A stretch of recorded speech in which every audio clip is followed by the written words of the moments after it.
వేడి వేడి పావు బజీ రెడీ. చూసి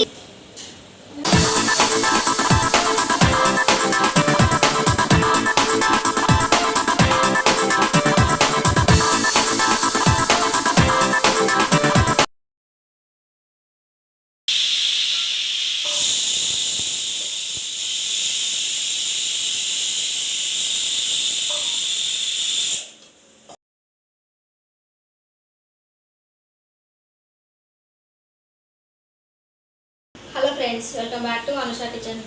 ఈరోజు మేము పావ్ బాజీ రెడీ చేస్తున్నాము. అయితే దానికి కావాల్సిన పదార్థాలు అవన్నీ ఇప్పుడు నేను చూపిస్తాను. అంతకంటే ముందు నా వీడియో కనుక ఫస్ట్ టైం చూసినట్లయితే సబ్స్క్రైబ్ చేసుకోండి, వీడియోస్ని లైక్ చేయండి, షేర్ చేయండి. ఇప్పుడైతే లేట్ చేయకుండా మనము పావ్ బాజీకి కావాల్సిన పదార్థాలు చూసేద్దాం రండి. ఇవి పచ్చి బఠానీలు, ఇది ఉడికించి మ్యాష్ చేసి పెట్టుకున్న పొటాటోస్, కాబూలి శనగలు అనమాట. ఇవి కూడా ఉడకబెట్టి కొంచెం మిక్సీ పట్టి పెట్టుకున్నాము. ఇది ఉల్లిపాయలు, పచ్చిమిర్చి, ఉప్పు, కారం, చాట్ మసాలా, ఒక చిన్నవి 2 టమాటాలు, 1 టీ స్పూన్ జీలకర్ర పొడి, 1 టీ స్పూన్ ధనియాల పొడి, ఇది కొత్తిమీర. పావు బాజీకి కావాల్సిన పదార్థాలు చూసారు కదా. ఇప్పుడైతే తయారు చేసుకుందాము. దానికోసం నేను ఫస్ట్ ఒక ప్యాన్ పెట్టుకొని ఇందులో ఒక 2 టేబుల్ స్పూన్ల నెయ్యి వేసుకుంటున్నాను. ఈ రెసిపీకి స్పెషల్గా నెయ్యి వేసుకుంటేనే ఫ్లేవర్ బాగుంటుంది. ఇప్పుడు నెయ్యి వేసుకున్న తర్వాత నెయ్యి కొంచెం కరిగిన తర్వాత ఇప్పుడు ఇందులో ఫ్రోజన్ బఠానీ వేసుకుంటున్నాను. మీరు నార్మల్ బఠానీ వేసుకున్నట్లయితే కొంచెం ఉడకబెట్టి వేసుకుంటే తొందరగా ఉడుకుతాయి అనమాట. ఇక్కడ నేను ఫ్రోజన్ బఠానీ కాబట్టి ఏం ఉడికించుకోలేదు, అలాగే వేసేసుకున్నాను. అలాగే 2 క్యాప్సికమ్ కూడా చిన్న ముక్కల్లా కట్ చేసుకొని వాటిని కూడా ఇందులో వేసేసుకున్నాను. ఈ క్యాప్సికమ్ కానీ ఈ బఠానీ కానీ తొందరగా ఉడకడానికి ఇందులో కొంచెం సాల్ట్ వేసుకుంటున్నాను. ఇలా సాల్ట్ వేసుకుంటే ఏమవుతుందంటే తొందరగా ఉడుకుతాయి అనమాట. ఏ వెజ్జెస్ అయినా కూడా ఫాస్ట్గా ఉడికిపోతాయి అనమాట. ఇలా కొంచెం సాల్ట్ వేసేసుకున్నాను. సాల్ట్ వేసేసుకొని ఒకసారి మొత్తం బాగా మిక్స్ చేసేసుకొని మూత పెట్టుకొని ఈ బఠానీ మొత్తం మెత్తగా ఉడికే వరకు ఉడికించుకోవాలన్నమాట.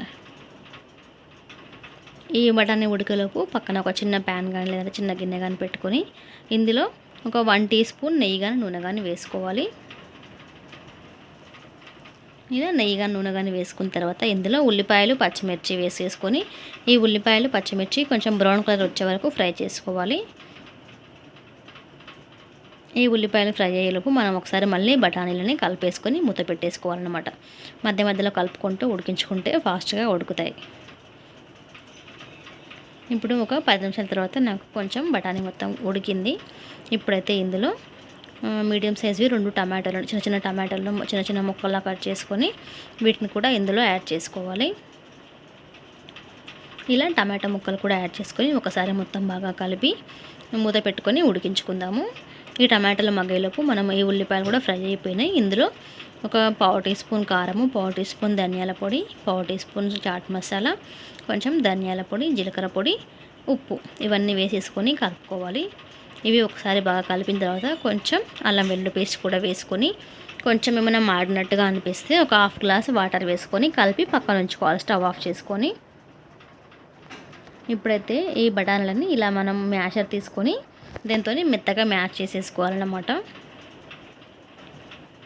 ఇలా బఠానీ మొత్తాన్ని కూడా మ్యాష్ చేసేసుకున్న తర్వాత ఇందులో వాటర్ యాడ్ చేసుకోవాలి.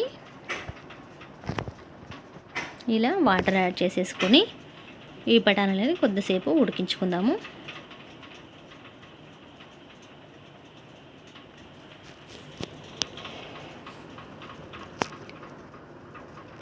ఇలా ఒక 5 నిమిషాలు ఉడికించుకున్న తర్వాత మనం ముందుగా ఉడికించి పెట్టుకున్న ఆలు ఉంది కదా, ఈ ఆలు పేస్ట్ను కూడా ఇందులో వేసేసుకోవాలి. ఆలుతో పాటు మనము అదే కాబూలి శనగలు ఉడికించుకున్నాం కదా, వాటినైనా వేసుకున్నాము.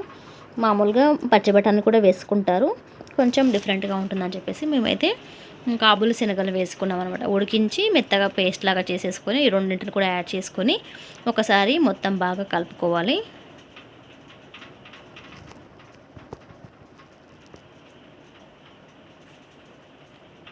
ఇలా కలిపేసుకున్న తర్వాత వాటర్ యాడ్ చేసుకోవాలి. వాటర్ అనేది మనం ఇష్టం అండి, మనం చూసుకొని యాడ్ చేసుకోవాలి. ఇంత వాటర్ వేసుకోవాలని అట్లా ఏం లేదు, మనం కన్సిస్టెన్సీని బట్టి మనం వాటర్ అనేది యాడ్ చేసుకోవాలి. ఇప్పుడు మిగతా పొడులు ఉన్నాయి కదా, మనం కారపొడి అవి మిగతా కొంచెం తీసి పెట్టుకున్నాం కదా, ఆ మిగతా పొడి మొత్తాన్ని కూడా ఇందులో వేసేసుకుంటున్నాను అనమాట. కారము, చాట్ మసాలా, జీలకర్ర పొడి, అది ఏమంటారు పావుబాజీ మసాలా, ఇవన్నీ కూడా వేసేసుకోవాలి. ఇలా వేసేసుకున్న తర్వాత మొత్తం ఒకసారి బాగా మిక్స్ చేసుకోవాలి. ఇప్పుడు మనం ముందుగా పక్కన ఉల్లిపాయలు అవి ఫ్రై చేసి పెట్టుకున్నాం కదా, వాటిని కూడా ఇందులో యాడ్ చేసుకోవాలి. ఇలా యాడ్ చేసుకొని మొత్తం ఒకసారి బాగా కలుపుకోవాలన్నమాట. ఇలా కలిపిన తర్వాత ఇక్కడ నేనైతే కొంచెం రెడ్ ఫుడ్ కలర్ యూజ్ చేస్తున్నాను. ఎందుకంటే కొంచెం కలర్ బాగా రావాలి, మనకు హోటల్ స్టైల్లో రావాలి, బండి మీద ఎట్లా ఉంటుందో అట్లా రావాలి అనుకుంటే కొంచెం కలర్ అయితే వేసుకోవాలి.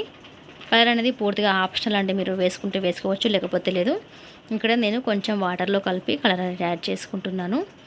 ఇలా ఈ కలర్ యాడ్ చేసిన తర్వాత ఒకసారి మొత్తం బాగా మిక్స్ చేసుకొని మళ్ళీ ఒకసారి మనం వాటర్ అనేది చూసుకొని యాడ్ చేసుకోవాలి.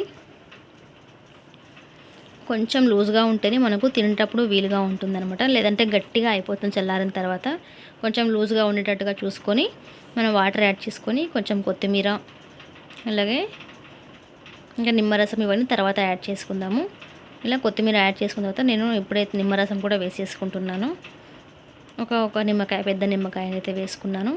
అలాగే కొంచెం కస్తూరి మేతి, ఇది కూడా వేసేసుకొని ఒకసారి మళ్ళీ కలిపి మూత పెట్టుకొని కొద్దిసేపు ఉడికించుకుందాము. ఇది కొంచెం ఉడికేలోపు మనమైతే పావు ఉంటుంది కదా, ఈ పావును కూడా వేయించుకోవాలి కదా, వాటి కోసం అన్నమాట. ఒక స్టవ్ మీద ప్యాన్ పెట్టుకోవాలి, ఒక పెన్నం కానీ ప్యాన్ కానీ పెట్టుకొని ఇలా పావులు తీసుకొని వీటిని మధ్యలోకి కట్ చేసుకోవాలన్నమాట.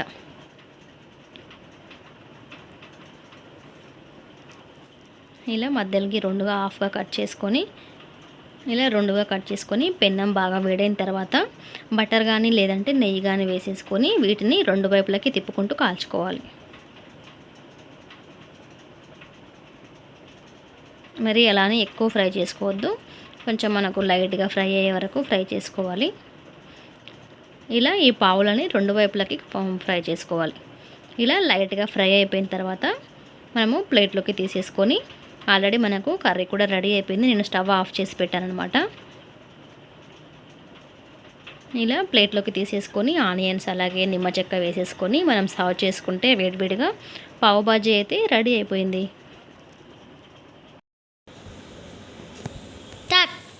వేడి వేడి పావ్ బజీ రెడీ. చూసి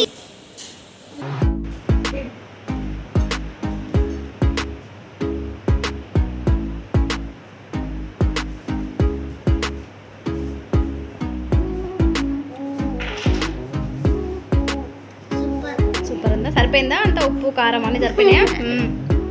ఓకే,